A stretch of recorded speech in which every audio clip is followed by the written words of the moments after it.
नका बसा होत राहत. गोवर्धनाची पूजा ठरली. लाह्याचे पोते घेतले मुरमुऱ्याचे, तुपाच्या घागरी घेतल्या, दह्याच्या घागरी घेतल्या, गुळाच्या ढेपी घेतल्या, साखर घेतली, आनंदी सगळ्याच्या शिदोऱ्या घेतल्या,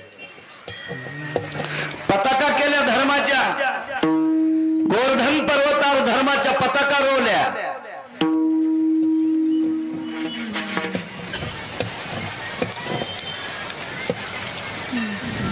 काय तो उत्सव गोवर्धनावर. आणि ठरल्याप्रमाणे इंद्राची तारीख होती. इंद्र म्हणला आपली कट करून कोण्या महाराजाची घेतली पहा तरी. सेवक गेले ते म्हणले तिथं महाराज बदलत नाही कोणी, पर्वत महाराज बदलाय, डोंगर. इंद्र म्हणला अरे गवळी जरा शहाणी झाली, माझी पूजा न करता डोंगराची पूजा करायला जरा पाहतो सोय गवळ्याची. आणि मग काय इंद्राच्या हातात फॉर्म होता, त्याने फॉर्मवर सही केली वरुणाच्या आणि सांगितलं असा पाऊस पाड की हत्तीच्या सोंडेवानी धारा पडल्या पाहिजे. शिळा वर्षल्या धारी मेघ जो कडाडीला, शिळा वर्षल्या धारी शिळासारख्या अशा धाराची धारात पडल्या गारा. थाड थाड थाड थाड थाड वाजू लागले. शहाणी माणसं होते म्हणले आपण कृष्णाचं ऐकलं, चूक केली रे, लेकरू वाटलं आवडीनं करायले, त्याच्या काही विरोधात जाव. पण आता एक वाचत नाही, एक कस करायचं का नाही, काय नाही म्हणले लावा काठ्या. आणि काठ्या लावल्या बरोबर हे ने गिरी गोवर्धन उचलिला, रक्षिले गोकुळ नखी धरी लागे रे, निर्भय लोकपाळ अवतरले हारे. जय देवा कृष्णनाथा राई रुक्मिणी कांता, आरती ओवाळीन तुम्हा देवकी सुता. तुकोबराय म्हणतात, तुकोबरायांनी गायलेली आरती. निरक्षिले गोकुळ नखी धरी लागिरी, नखावर पर्वत धरला. तिथेही काही लोकांना अहंकार झाला, आम्ही काठ्या लावल्या, आम्ही हात लावलाय, कोणी डोकं दिलंय आणि या नखच लावले. त्याच्याच नखाव टेकला आणि यायच्या डोक्यावर पर्वत असतोय. बैलगाडीमध्ये सोयाबीन टाकलं, चालली पाचोडला गाडी बिटाल खेड्यातून एका. पण मालकाची गाडी निघाल्यावर कुत्र्यान दररोज सांभाळून हे गाडी संग निघालं. पण त्याला मुरम्यातलं कुत्र भेटलं. आता मुरम्यातलं कुत्र भेटल्यावर ते जरा असं खपक्या होतं, त्याला माहित होतं आपल्याला तोडीत आहे. म्हणून हे कुत्र त्याच्या बैलगाडी खाली गेलं, बैलगाडी खाली गेलं. तर मुरम्यातलं कुत्र म्हणलं असा काय लापायला बाहेरीन सोय पाहतो. आणि म्हणला इकडे इकडे ते दाखवतो. त्या कुत्र्यानं अशी आबुकट ठोकली. पण हे कुत्र लय शहाण होतं, ते म्हणला मी आलो असतो पण बैलाला गाडी रेट ना म्हणून वाढायला. पाय कुत्र पा आखा खाली चाललं म्हणजे गाडी ओढीत असतो. तसे ते पण म्हणले आम्हीच पर्वत उचलला. याने एका शकंदा करता कणगुळी काढ्या बरोबर ठेवली. काय लिलाय महाराज, ती देव देव आहे. त्या मालकाच्या पुढे काय येत आपण.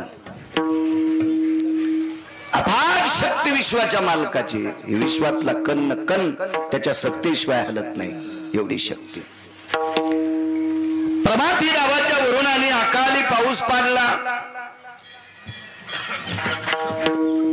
आठवलं म्हणून सांगतो, माझ्या पैठणच्या मालकांची वाणी किती गोड आहे बघा ना. शासन आता सांगते पाणी आडवा, पाणी जिरवा.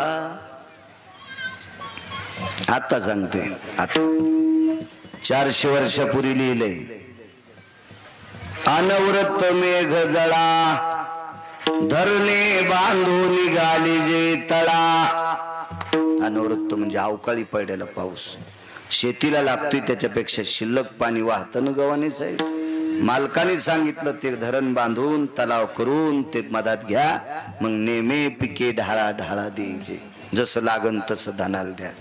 400 वर्षापूर्वी सांगितलंय. हे स्वाक्षण बुटन घालणारे आता सांगते, आता सांगते. काय लिलाय हो संतांची, काय काय त्या मालकाचे सेवक लोक आहेत. 7 दिवस आणि 7 रात्र पाऊस. गोवर्धन पर्वतावरचा एक कंत वाहू द्याला नाही, एक कण वाहू द्याला नाही. कण सापाचं आळ केलं, मोठ्या औरंगाला बोलिलं, सर्व पर्वताला आळ केलं. नागस्तीला सांगितलं महाराज या, पाण्याची सोय झाली. त्याला राग येण्यासाठीच केलं देवाने. इंद्राला राग आला आणि पाऊस हत्तीच्या सोंडेसारखा, मुसळधार पाऊस.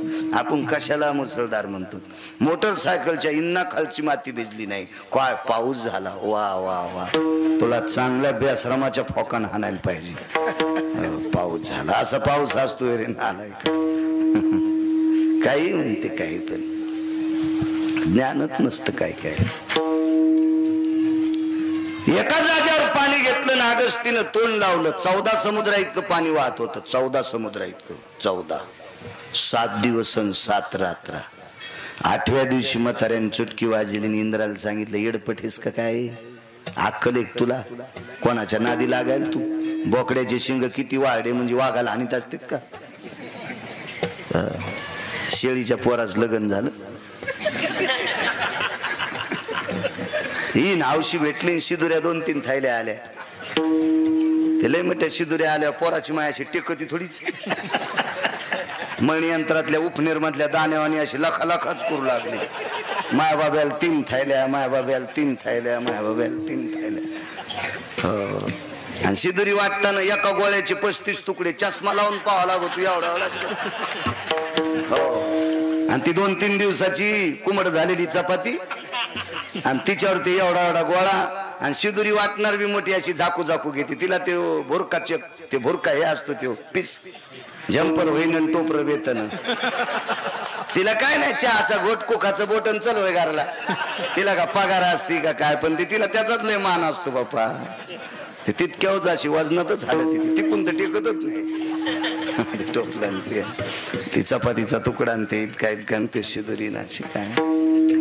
तसं शेळीच्या पोराचं लग्न झालं, शिदुऱ्या 9-10 थैल्या आल्या.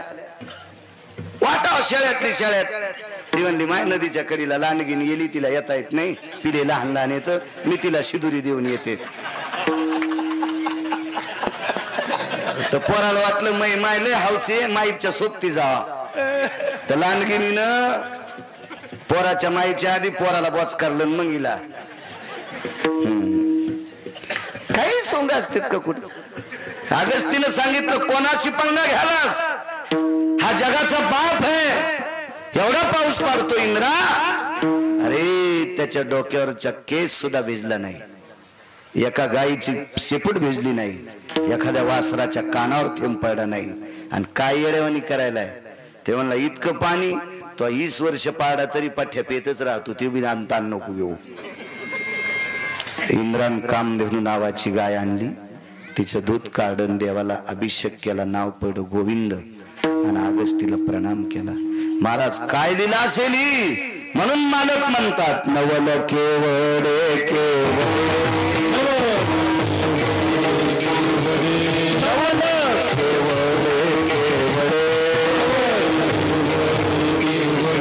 नकळे कानोबाचे पुढे, नकळे कानोबाचे पुढे,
नवल केवढे केवढे हे भगवंताच्या जीवनातलं नवल आहे. महाराज आजचा प्रसाद भगवान बोरेश्वराच्या दरबारात आहे. माझ्या शिवजीचं एक नवल तुमच्या पुढे प्रतिपादित करतो. भगवान शिवशंकराचा एक उपासक आहे. महाराज पंढरपुरातला मालक आणि बोरेश्वर भगवान सोंगड्याला मानित नाही बरं. काही काहीचे इतके देवापाशी नाटक, इतके नाटक, काय येड्यावानी करायला त्याला माहित नाही. महाराज ह्या लवचिक लोकायला मानता ते, निराभिमानी लोकायला मानतो देव. काय आदराची गरज नाही, सन्मानाची गरज नाही, साध्या परिस्थितीत काय, साध्या अवस्थेत या लोकांना मानते ते. असा एक उपासक आहे. नवल सांगतो माझ्या मालकाचं. पर्व काळ शिवरात्रीचा आहे, त्या पर्वावर आपण थोडस बोलावं. तसा माझ्या भगवान शिवशंकराचा फार मोठा वाटा वारकरी संप्रदायात आहे. थोडा नाही. वारकरी संप्रदाय जर कोणी उभा केला असेल तो शिवशंकरांनीच केलाय. एका जनार्दनी वैष्णवानी शिरोमणी महादेव पैठणचे मालक सांगतात. मालकांनी उभा केला शिवजींनी. कोणी आता भजन करीत असेल, भजन सुरू ते त्यांनी केलंय. सांब गायन करी किंवा भजन करी महादेव. हो. सुरनर किन्नर नारद तुंबर गाती निरंतर रे, सुरनर किन्नर नारद तुंबर गाती निरंतर रे. माधवा मुरली मनोहर रे, माधवा मुरली मनोहर रे, माधवा मुरली मनोहर रे. सुरनर किन्नर नारद तुंबर गाती निरंतर रे. भगवानजीनं भजन सुरू केलं, वारी त्यांनी सुरू केली. रोज सकाळची वारी. त्रिशूळ डमरू घेऊन आला गिरिजेचा कांत. भगवान विश्वनाथाला, भगवान शिवजींना, भगवान बोरेश्वराला चिताभस्म समर्पित करायचा एक जणाचा नियम होता.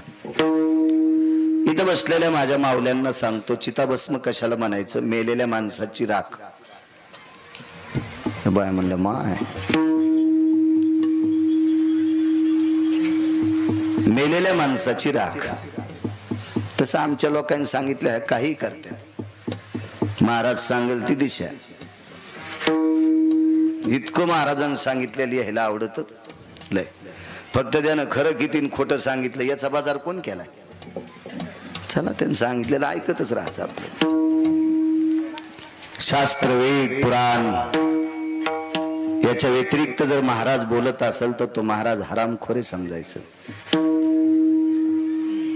वेद प्रणित संप्रदाय, ऋषी प्रणित संप्रदाय, मुनी प्रणित संप्रदाय, शास्त्र प्रणित संप्रदाय, पुराण प्रणित संप्रदाय याला धरून सांगायचं तर विश्वाचं कल्याण होत असतं. उगा काही पण नाही सांगायचं महाराजांनी. पण लोक मानतात म्हणून नाही, त्याचं पाप त्याला सुद्धा कोण्या नरकात टाकावं हे देवाला कळणार नाही.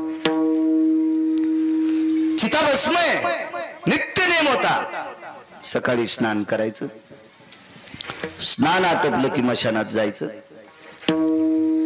मशानातून ती राख घ्यायची. एका वाटीत, खापराची वाटी होती, कटोर, तुळशीपाशी नेऊन टाकायचं.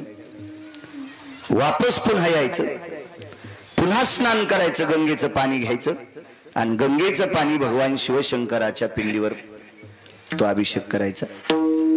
चांगल्या कपड्याने पिंड पुसून काढायची आणि पत्नीला आवाज द्यायचा, लक्ष्मी भस्म घेऊन ये ग. मग तिनं ते तुळशीपाशी टेकलेली वाटी एका आवाजात नवऱ्याला मंदिरात नेऊन द्यायची. असा तिचा नियम.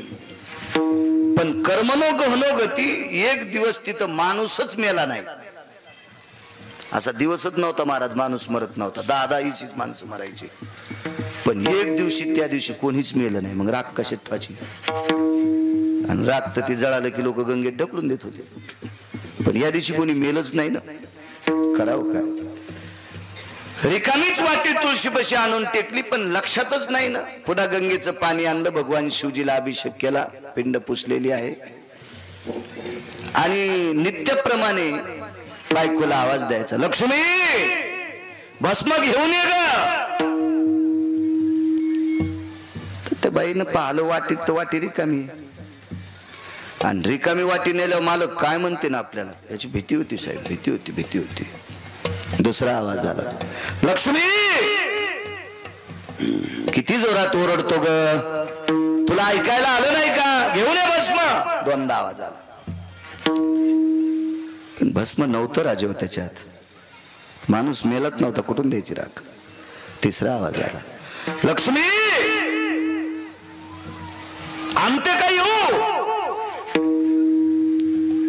बाईच्या लक्षात आलं, आज्ञाभंग केल्याचं पाप आपल्या डोक्यावर पडलंय.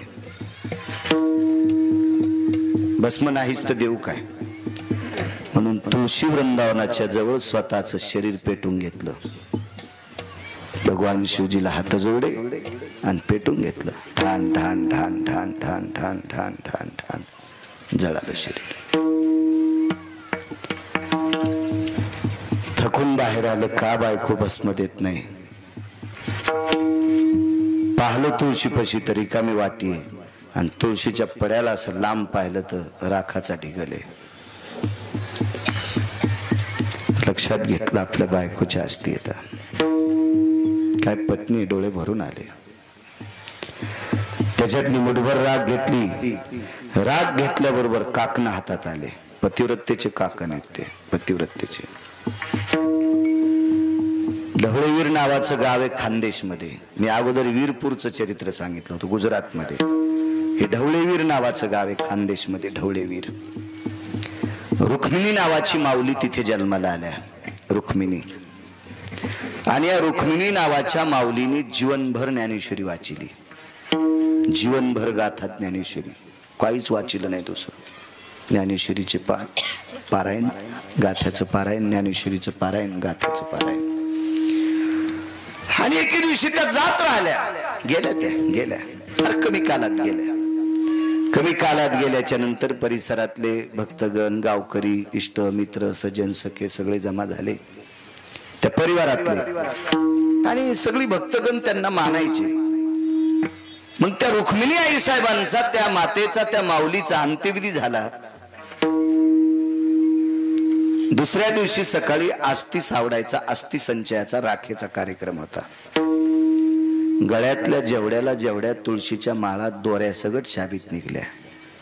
म्हणून ढवळेवीरला समाधी एका गेलेल्या व्यक्तीच्या गळ्यात पेटून दिल्याच्या नंतर दुसऱ्या दिवशी राखेतून तुळशीच्या माळी त्याच सापडतात. तुम्ही म्हणताल कोणी टाकल्या असत्या, नाही, त्याच माळा. जशाला तशा प्रेतावर त्या माळांची समाधी आहे. कारण तिची देवावरी सत्ता. तो का म्हणे पतिव्रता, तिची देवावरी सत्ता. या भारत देशातल्या, या महाराष्ट्राच्या मातीतल्या पवित्र स्त्रियांची सत्ता देवावर असते. देवावर तिने सांगावं तो देव ऐकत असतो. एवढी मोठी ताकद आहे महिलांची. त्याच्यामुळे मी कधी कधी बॉम्ब टाकत असतो, आगावपणा करण्यापेक्षा सात्विक काम करत जा, देव तुमचं भलं करत जाईल. एवढी मोठी ताकद आहे त्याच्यात, त्या परमेश्वरात. प्रभु भगवान की जय. विठाला विठाला विठाला विठाला.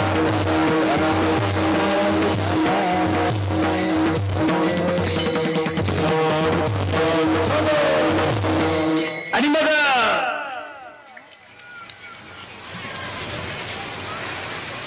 ती मुठभर अशी राख घेतली. त्या राखेमध्ये बांगडी आली.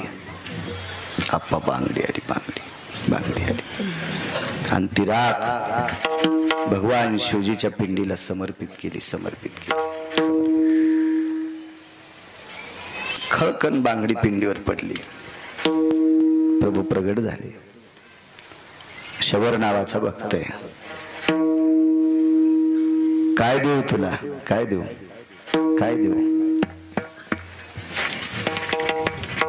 त्या शबराने एकच प्रश्न केला देवाला, विठाला विठाला विठाला.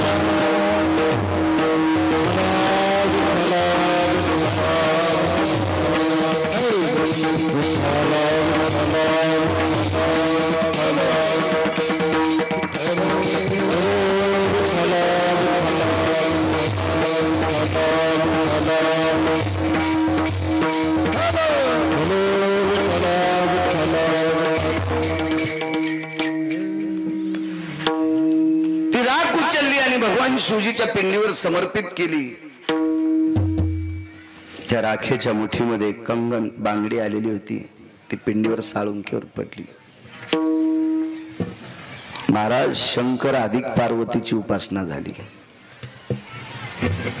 आणि इथेही दैवत दोन्ही आहेत, शिव पार्वती दोन्ही पण आहेत इथं, दोन्ही पण. महाराज तरुच्या रूपात जरी जन्माला आले असतील तरी बोरी पण दोन येतात, म्हणजे शंकर पार्वती. मध्ये साळुंका सुद्धा दोन आहेत, शंकर पार्वती. त्या अस्थिची राखेची मूठ पडल्याच्या नंतर राख तर पडीच, त्याच्यात कंगन पड, म्हणजे पार्वती आई साहेबाला चुडेदान. काय ताकद असते. प्रत्यक्ष शिवशंकर प्रगट झाले, कडकडातून मिठी मारली, काय देऊ प्रभू प्रभू. माझा आज नियम मोडत होता, कालच्या रात्री कोणीही मृत्यू पावलं नाही काल दिवसभरात, याच्याकरता चिताभस्म समर्पित करायचा नियम माझा संपत होता. पण हा नियम जर माझा कोणी कायमस्वरूपी ठेवला असेल तर ती माझी पत्नी आहे.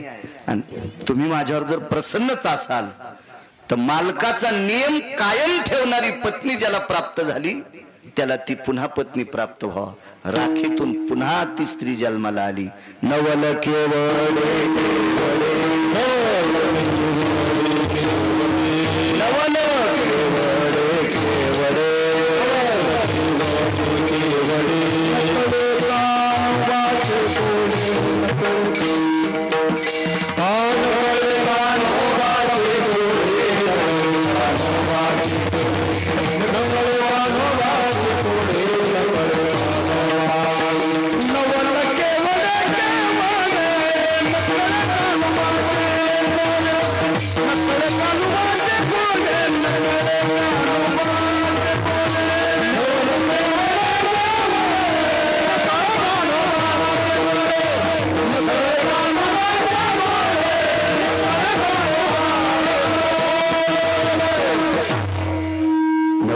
शिवजींचं शिवरात्रीचा पर्व काळ होता, याच्याकरता एक नवल तुम्हाला ऐकून प्रतिपादित केलं. यमुनेच्या डोहामध्ये कालिया नावाचा सर्प विराजमान. कालिया नावाचा सर्प वेळेस सोडेल, त्रास देणार नाही तुम्हाला कोणाला. एवढी मोठी माणसं जेवायची. बऱ्यापैकी आता सावलीची जागा सगळी संपली. आतापर्यंत ऍडजस्ट केलं तरी काही पुरुष उन्हात आहेत. कालिया नावाचा सर्प ज्या वेळेला यमुनेत दाखल होतो त्यावेळेला त्यानं त्याच्या विषाचा प्रयोग करायला सुरुवात केला. उग्र स्वभावाचा होता, वात्रट स्वभावाचा सर्प होता. तो कोण्या जनावराला धरीत नव्हता, पण जनावर पाणी प्यायला आले की त्याचं विष पाण्यावर सोडत होता. आणि ते विषारी पाणी जनावरानं पेले की ते जनावर मरायचे आणि पाण्यात तसेच, मग ते पाण्यात मरून पडले की तो खात होता. कानावर वार्ता गेली प्रभूच्या, कालिया बदमाश आहे, नालायक आहे. तुम्हाला एक सांगू का, रवरवी कोणाची बी ठराविक दिवसच चलती. तो गरीब असो, भिकारी असो, श्रीमंत असो, व्यापारी असो, राजकारणी असो, महाराज असो, डॉक्टर असो, शैक्षणिक क्षेत्रातला असो, कोणतंही क्षेत्र असू द्या, मर्यादा सांगितल्यात. मर्यादा, मर्यादेचं उल्लंघन, चौकटीचं उल्लंघन केलं रे केलं की त्याचं वाजलं. कोणी असू द्या, किती मोठा असू द्या. रावण संपलाय, किती मोठा रावण होता, किती मोठा रावण. कालियानं नियतीचं उल्लंघन केलं. हिंस्र शिकार करावी, एखाद इकडचं तिकडचं एखादा पशु खाल्ला असता, धकून गेला असतं. पण सरळ सरळ यमुनेमध्ये विष टाकायचं. तिथं पवित्र स्त्रिया स्नानाला जायच्या, पवित्र साधक पुरुष महात्मे स्नान करायचे. आणि त्याचा बाधा होऊ लागला, त्वचा काळी पडू लागली, दगडासारखी कठीण होऊ लागली. काय करावं. मग यमुनेच्या तीरावर दुपारी गायी कळंबा खाली बसवल्या आणि त्या वाळवंटाच्या परिसरामध्ये प्रभूने एक डाव मांडला. चेंडू फळीचा डाव मांडीला यमुना वाळवंटी. तो डाव मांडीला. भगवान नाना प्रकारचे खेळ खेळत होते. हमामा पोरा हमामा, हमामा पोरा हमामा, हमामा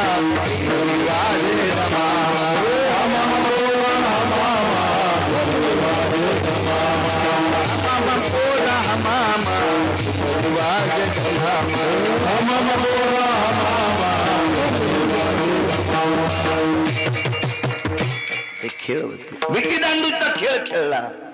हे खेळ विटी दांडू आता खेळ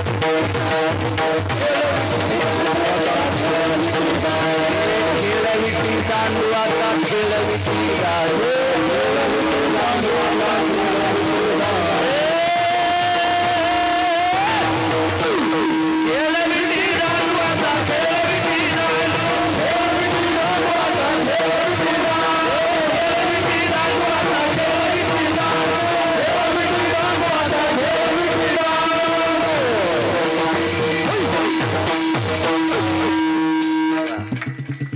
तिथे एक मधात एक गोड शब्द आहे पण मावल्या पुढे आहेत. खेळ विटी दांडू आता भेऊ नको रिकामी जागा. ती घरी गेल्या भरून काढा. काय खेळ खेळायचे. लगोरी नावाचा खेळ खेळला. लगोरी काय येणार आहे जीनच्या पॅन्टीवाले ते खेळ असेच खेळ खेळ खेळ होते. खेळ मांडी